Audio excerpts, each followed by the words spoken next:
ready to get your products into Amazon's fulfillment centers and start selling.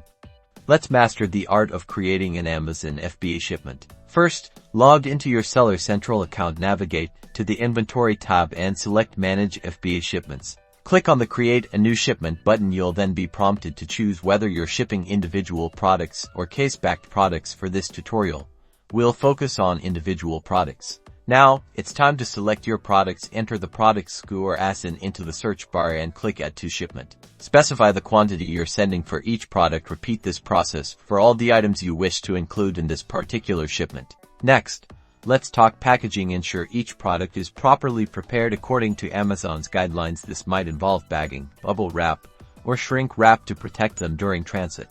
Crucially, each item must have an Amazon-generated FNSKU label. You can print these directly from Seller Central. During the shipment creation process, make sure the barcode is visible and not covered. Once your products are packaged and labeled, it's time to pack them into shipping boxes. Don't overfill boxes, and ensure items are placed securely to prevent damage. Amazon has weight and dimension limits, so check those carefully.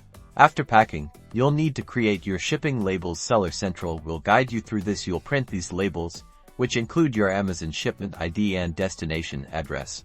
Affix these labels clearly to the outside of each shipping box. Make sure old shipping labels are covered or removed completely. Finally, you'll select your shipping carrier. You can choose Amazon's partnered carriers, which often offer discounted rates, or select your own preferred carrier. Confirm all your shipment details. Review everything one last time, confirm the shipment, and you're done.